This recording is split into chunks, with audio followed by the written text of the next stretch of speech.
بسم اللہ الرحمن الرحیم۔ علامہ ابن القیم رحمہ اللہ تعالی وہ اس پہ بڑی شاندار انہوں نے ایک کتاب لکھی ہے، الوابل الصیب۔ یہ انتہائی اس مضمون کے اندر شاہکار کتاب ہے۔ وہ ذکر کے معنی میں بڑی توسیع کے قائل ہیں اور بات ان کی بالکل ٹھیک ہے، کتاب و سنت سے ہی ماخوذ ہے کہ ذکر کی اقسام، اس کو آپ سب سے پہلے بنیادی طور پہ ذہن نشین فرما لیں۔ 5 اقسام ہیں۔ نمبر 1، اللہ کے اسماء و صفات، اس کے مطابق اللہ کی تسبیح و تحمید کرنا، اللہ رب العالمین کی تسبیح پڑھنا، عظمت و کبریائی کا بیان کرنا۔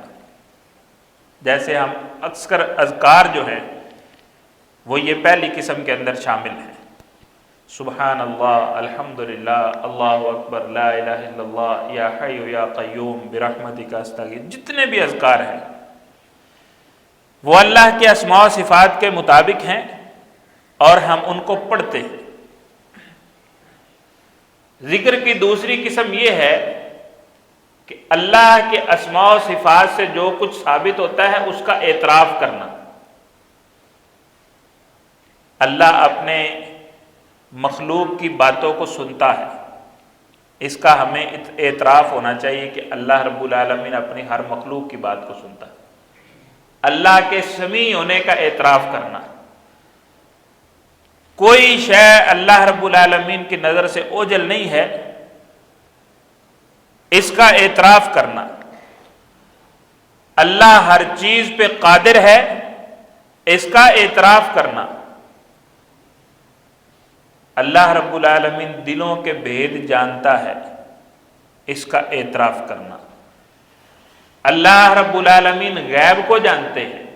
تو اس قسم کی جتنی چیزیں جو اللہ کے اسماء و صفات سے ثابت ہوتی ہیں کہ یہ بھی اللہ کی صفت ہے، یہ بھی اللہ کی صفت ہے، یہ بھی اللہ کا نام ہے، یہ بھی اللہ کی کوالٹی ہے، یہ بھی اللہ کی قدرت ہے، تو ہمیں اس کا اعتراف کرنا ہے، اس کو ماننا ہے، تسلیم کرنا ہے۔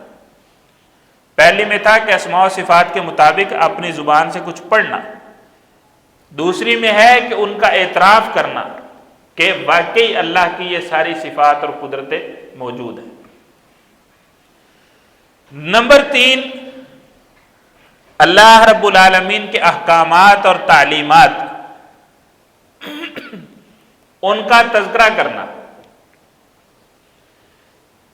کہ اللہ اس کام سے راضی ہوتا ہے اور اس کام سے اللہ ناراض ہو جاتا ہے، اس کام کے اللہ نے کرنے کا حکم دیا ہے، اس کام سے باز رہنے کا حکم دیا ہے۔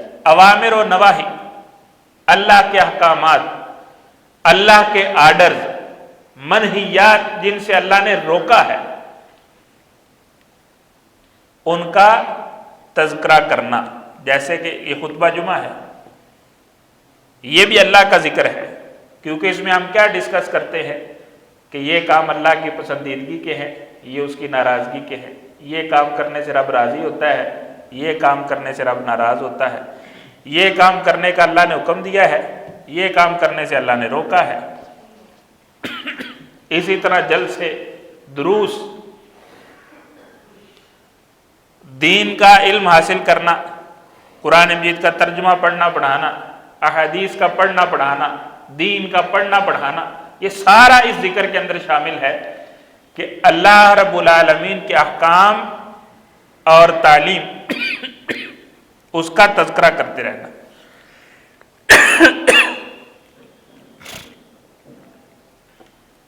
نمبر 4،